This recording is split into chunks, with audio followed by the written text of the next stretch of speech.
Hello everyone, welcome to my YouTube channel Being a Best Teacher. In this video we are going to discuss about environmental education. Environmental education का क्या meaning होता है, सबसे पहले हम वो देखेंगे. इसके बाद इसी सीरीज में हम देखेंगे स्कोप ऑफ एनवायरमेंटल एजुकेशन. उसके बाद हम देखेंगे इम्पोर्टेंस क्या है एनवायरमेंटल एजुकेशन की. And that's it. आज की क्लास में हम ये सब कवर करेंगे. So this side Priya Sikroha and environmental education की सीरीज क्लासेस हम आज से स्टार्ट करने जा रहे हैं. And if you want to take the complete classes of this subject और एनी अदर सब्जेक्ट तो आप उसके लिए हमें व्हाट्सएप पे हमारे सेल्स पर्सन को कांटेक्ट कर सकते हैं. लिंक डिस्क्रिप्शन में मैंने डाल दिया है. साथ ही अगर आप नोट्स लेना चाहते हैं कंप्लीट और इस सब्जेक्ट के या किसी और सब्जेक्ट के तो वो आपको कोरियर के थ्रू प्राप्त हो जाते हैं, तो उसके लिए भी आप कांटेक्ट कर सकते हैं सेल्स पर्सन को. तो चलिए शुरू करते हैं आज की क्लास. एनवायरमेंटल एजुकेशन का क्या मीनिंग होता है.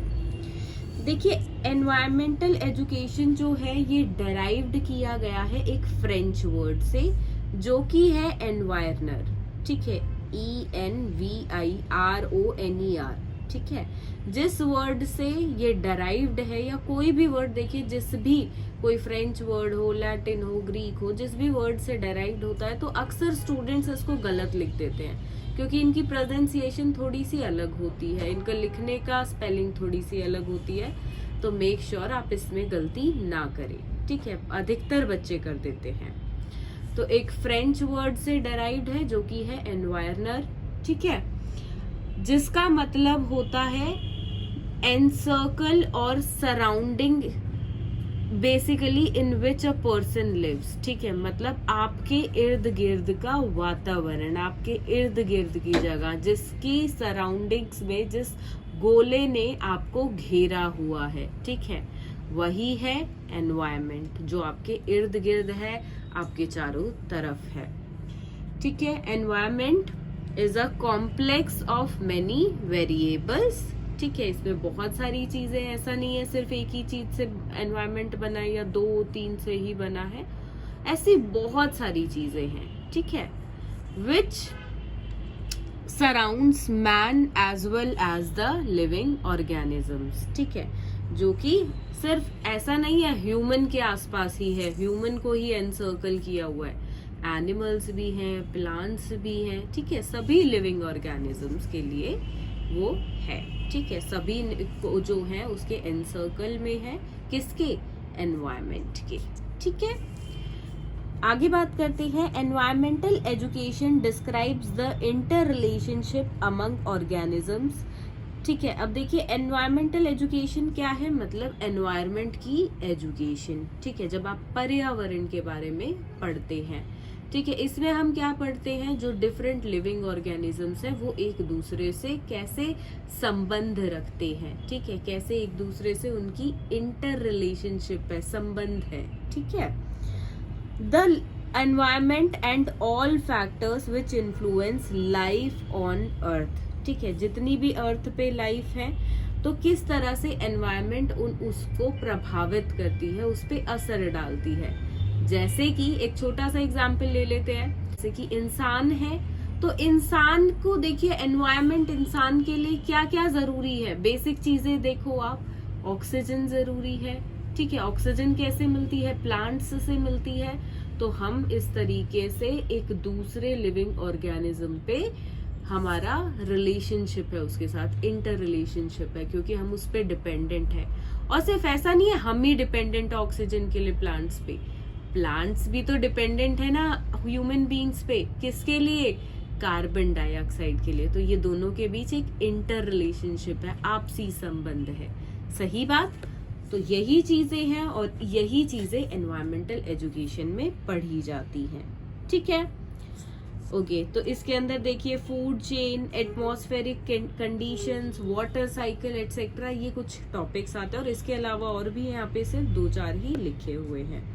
It is basic science about our earth. तो ये अर्थ के बारे में एक साइंस है, बेसिक अर्थ कि साइंस बिल्कुल, क्योंकि इसमें हम एनवायरनमेंट के, पर्यावरण के बारे में पढ़ रहे हैं, जिसमें हर एक जीव, हर एक जो लिविंग ऑर्गेनिजम्स है वो रहता है। It is basic science about our earth and its daily activities, and therefore this science is important for everyone. सभी के लिए जरूरी क्यों है? क्योंकि सब इसका पार्ट है, ठीक है। ऐसा नहीं है कि सिर्फ मैं आपको पढ़ा रही हूँ तो ये मेरे लिए ही जरूरी है, एनवायरमेंट में सिर्फ मैं रहती हूँ, ऐसा कुछ नहीं है, आपके लिए भी उतना ही जरूरी है, ठीक है। तो सभी के लिए, क्योंकि सब इस पे निर्धारित करता है, हवा, पानी, ऑक्सीजन, सनलाइट, ठीक है, पेड़ पौधे, ये सब एनवायरनमेंट का पार्ट है और ये सब हर एक जीव को चाहिए, ठीक है। अब देखते हैं यहाँ पे एनवायरनमेंट एजुकेशन का स्कोप क्या है, ठीक है। ऊपर से शुरू करते हैं। Develop eco friendly skills and technological things. Basically देखिए यहाँ पे इको फ्रेंडली चीजें हो। देखिए आज के टाइम में आप देखते हो कि बहुत सारी चीजें बैन हो गई है। क्यों बैन हुई है? जो एनवायरनमेंट के लिए इको फ्रेंडली नहीं थी, मतलब एनवायरनमेंट के लिए जो चीजें फ्रेंडली नहीं है, जो एनवायरनमेंट को खराब करती हैं, ठीक है। जैसे कि प्लास्टिक को जलाएंगे तो वायु प्रदूषण होता है, प्लास्टिक को पानी में फेंक देंगे तो वहां पे जल प्रदूषण यानी कि वाटर पॉल्यूशन होता है। तो पता चला कि ये जो प्लास्टिक है और स्पेशली पॉलिथीन बैग्स, जितना पतला प्लास्टिक होता है वो इको फ्रेंडली नहीं है, वो एनवायरनमेंट के लिए बहुत खतरनाक है, ठीक है। तो वो पता कैसे चला? जब लोगों ने एनवायरनमेंट एजुकेशन को पढ़ा, जिसने अच्छे से पढ़ा उसने इको फ्रेंडली चीजों का यूज करना स्टार्ट किया। वो मार्केट जाएगा तो क्लॉथ बैग लेके जाएगा, वो पॉलिथीन बैग्स का यूज नहीं करेगा, ठीक है। तो लोग जो है इको फ्रेंडली चीजें यूज करें, ठीक है, इको फ्रेंडली बने। ये पहला स्कोप है यहाँ पे एनवायरनमेंट एजुकेशन का।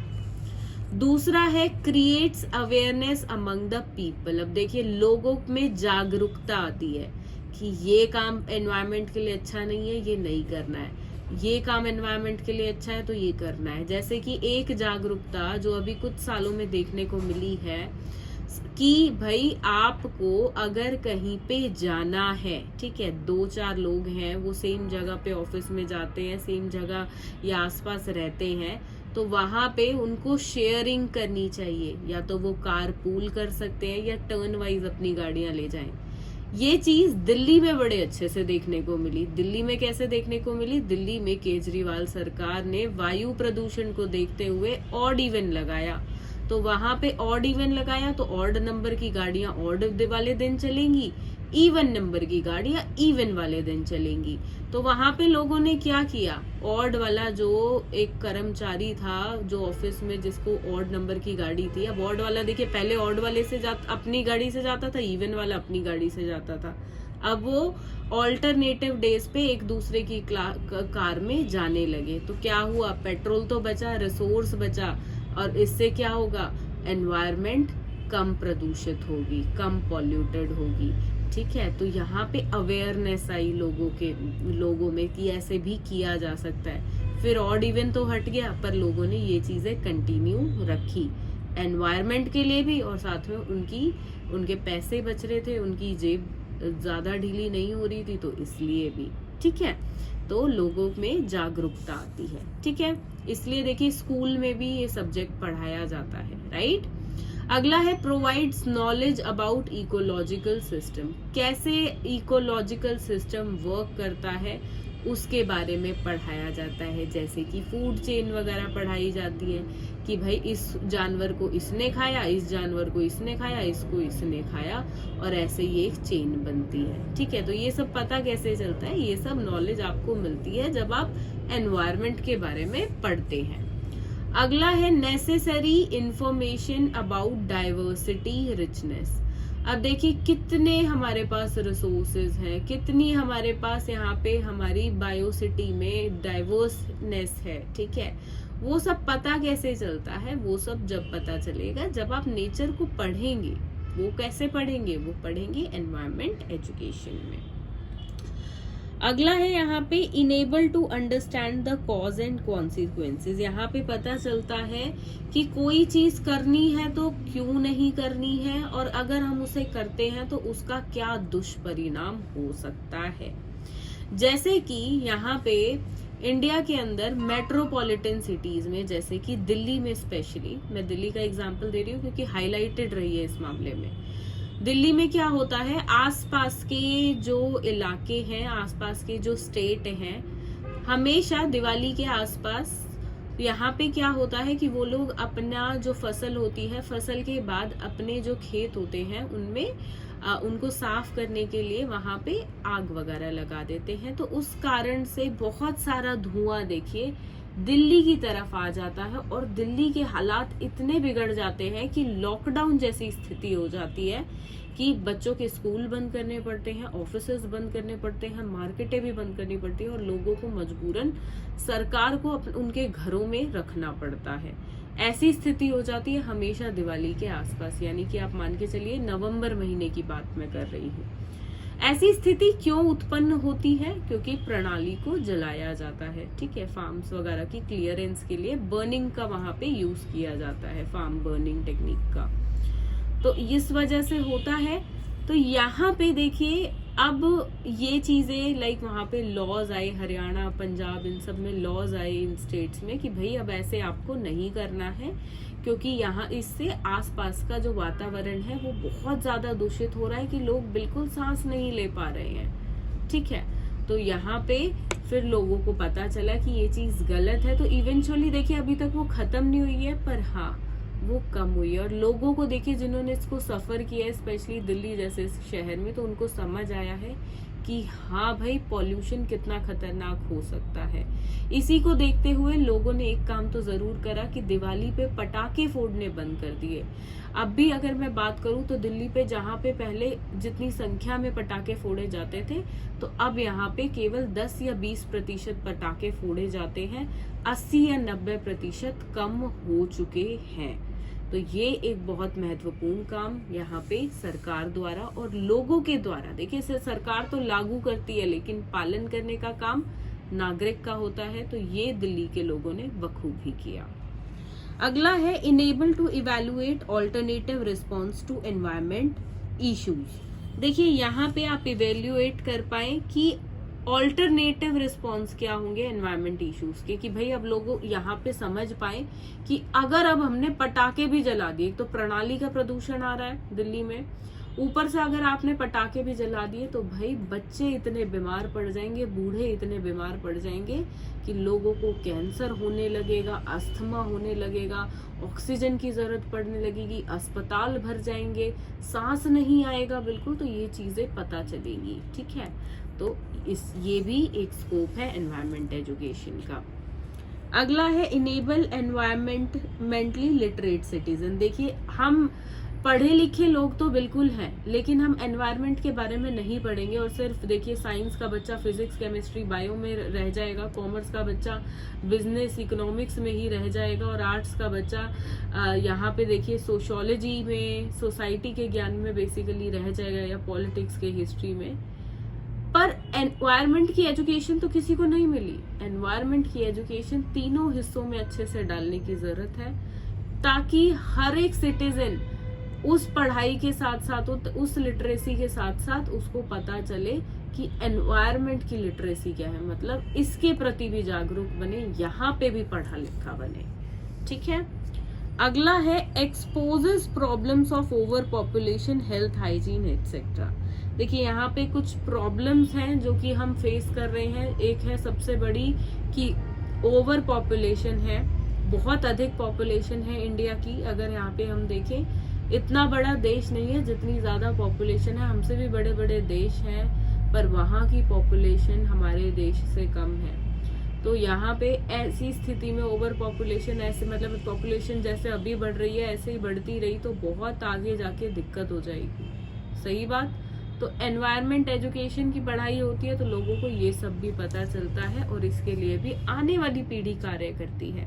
जैसे कि वो पालन करेंगे हम दो हमारे दो का, या वो पालन करेंगे कि बच्चों को अडॉप्ट किया जाए, मतलब यहाँ पे जागरूक बन रहे हैं कि भाई हमारे देश में बहुत ज्यादा पॉपुलेशन है, अगर अब यहाँ पे कदम नहीं उठाया गया तो आगे जाके दिक्कत आ सकती है। ठीक है, सबसे महत्वपूर्ण ये चीज यहाँ पे कह लीजिए, आज के टाइम में जो महंगाई है वो पॉपुलेशन की ही देन है। सही बात।